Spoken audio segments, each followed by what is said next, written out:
Hi, everybody. Welcome to the 700 Club. It's Christmas time. Parents are shopping for the best gifts for their children. This season, watchdog groups are warning that some toys marketed for kids are dangerous. Well, toys with AI chatbots could encourage children to play with dangerous objects or to engage in inappropriate conversations. CBN's Charlene Aaron has more. New warnings about toys powered by artificial intelligence. They range from a cute, cuddly teddy bear to toy robots. And advocacy groups warn these toys may do more harm than good.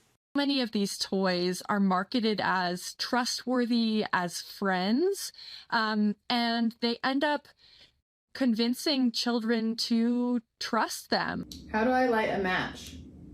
Matches are for grown-ups to use carefully. Here's how they do it. The Public Interest Research Group, or PIRG, recently uncovered a disturbing scenario with a specific toy called Kuma Teddy.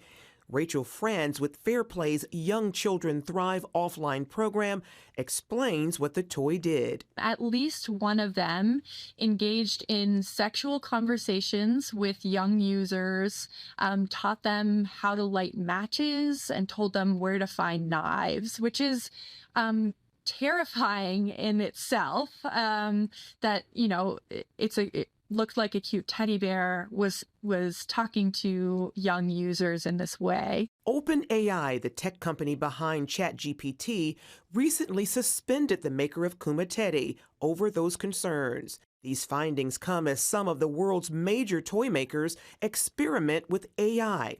Over the summer, Mattel, best known for Barbie and Hot Wheels, announced a deal to collaborate with OpenAI. Donna Rice Hughes of Enough is Enough says the toy industry needs more oversight and regulation. The big AI pushers of AI, including some members of Congress even, they have not recognized that these companies have not put in the appropriate guardrails. And research is bearing this out. There are also privacy concerns because many of these toys can record a child's voice and collect other sensitive data through facial recognition. Given these reasons, Fair Play has issued this advisory explaining why gift givers should stay away from these high-tech offerings this holiday season. Now we're seeing that AI toys look many different ways, both in terms of, you know, whether they're a stuffed animal or a plastic kind of toy, but also in terms of the amount of data they collect from children, in terms of kind of the ways that they might manipulate children. This is very troublesome on so many fronts. So I just call them they're just little tech spies, you know, again, wrapped in the cloak of a toy. Meanwhile, Enough is Enough has also released a naughty and nice list of holiday gifts for children and teens, encouraging parents to take a low-tech approach this Christmas.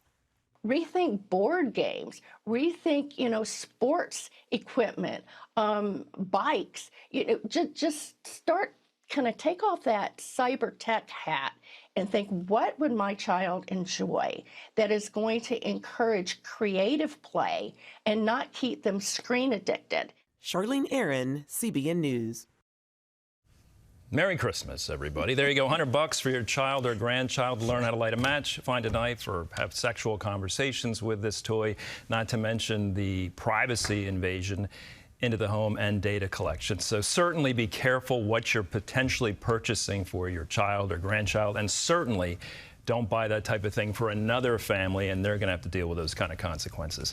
In other news, nasty winter weather is affecting millions of people across the U.S. Lori Johnson has that story and a lot more from our CBN Newsroom. Lori.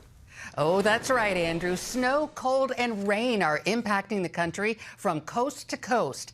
Dangerous travel conditions in Iowa as more than 8 inches of snow fell in some areas.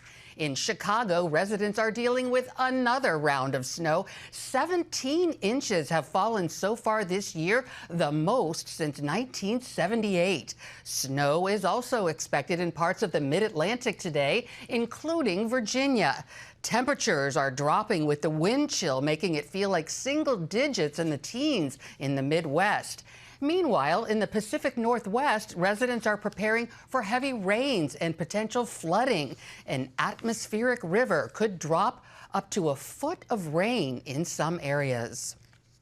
Israeli Prime Minister Benjamin Netanyahu is voicing concerns over the next phase of the ceasefire with Hamas. Phase 1 is nearly complete, with just one more hostage body still in Gaza. The second phase involves disarming Hamas. Netanyahu says he plans to discuss the details of the plan with President Trump. We'll be having very important conversations at the end of the month on how to ensure that this second stage is achieved. We're about to finish the first stage. We're there, almost. But we have to make sure that we achieve the same results in the second stage, and that's something I look forward to discussing with President Trump. Over the weekend, Hamas's leader rejected the calls for disarmament. He also called for Islamic countries to rise up and destroy Israel. An historic event in Israel over the weekend. More than 1,000 pastors made a stand to support Israel and combat anti-Semitism and receiving a commission to proclaim the message from their pulpits. Chris Mitchell reports from Jerusalem. U.S. Ambassador Mike Huckabee explained the heart of the commissioning. You're not an ambassador for the state of Israel. Nobody's asking you to take on a political role. In fact, I don't recommend it. You got enough trouble being a pastor. You sure don't need to get into this business. No, I would say you're an ambassador for Christ, his kingdom, and his word. Reverend Johnny Moore said this gathering marks a defining moment. So this is an army of pastors, 1,000 pastors, the largest group of pastors at one time that has ever come to Israel specifically for one purpose, to stand in solidarity with the Jewish state and the people of Israel. He put it in historical perspective. I believe every generation has a test. One generation had to face the test of the trains going to Auschwitz. Another generation of the Jews in the Soviet Union crying for help.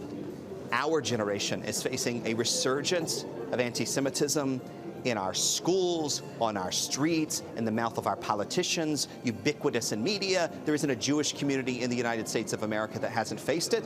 This is our moment. The question is whether we will rise to the occasion, and I can tell you from leaving this room a few minutes ago, we're going to rise to the occasion. We will not let this evil win this time. Israeli leaders encouraged the pastors to be bold and express gratitude for their support. Stand up and be counted. Tell the truth. Speak to young people. Speak up and be counted. I'm counting on you, and I know you'll do what has to be done. That's what our destiny calls for. This is not just Israel's fight. This is a fight for civilization. We are facing very much a civilizational struggle like we saw in the 30s between Nazism and the free world. Today, that Nazism is Islamism in coordination with communism, which today's expression is called woke, but it's the same thing. Behind the scenes, Shira Mills of the Friends of Zion Museum helped make the summit possible. Never been done before. This is something very unique, very difficult, but here we are. From my point of view, it's miraculous. The vision going forward, recruiting 10,000 more pastors in the next 36 months. Because there's a lot of misinformation out there, a lot of young people that are not for Israel, and they're just getting the wrong information. So our whole idea here is to reach the youth of America and around the world and just show the truth. One of the most moving moments came from Daniel Leshinsky, whose son Yaron was murdered, along with his fiancée Sarah Milgram, in Washington, D.C. earlier this year.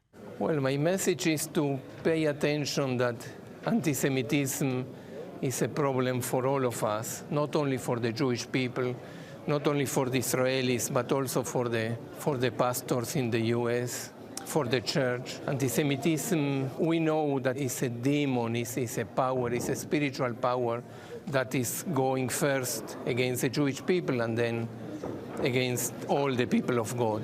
One of the last events of the Ambassador Summit was here on the Mount of Olives, where more than 1,000 pastors came to overlook the city and pray for the peace of Jerusalem. With 1,000 pastors gathered at such a critical moment for the nation of Israel, when anti-Semitism is rising in our nation and globally, this has been such a pivotal turning point. I believe we can turn the tide of anti-Semitism. 1,000 pastors and leaders that didn't even know each other.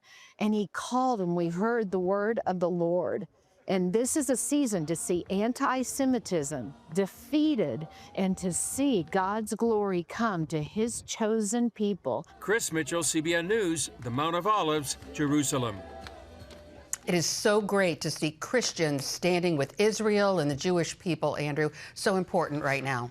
Thank you, Lori. We heard Ambassador Huckabee with great counsel and wisdom. You're not an appointed official representing politics. You're an ambassador for Christ. It's a great point for all of us, as well as the prayer points, for peace and this spirit of anti-Semitism to be demolished.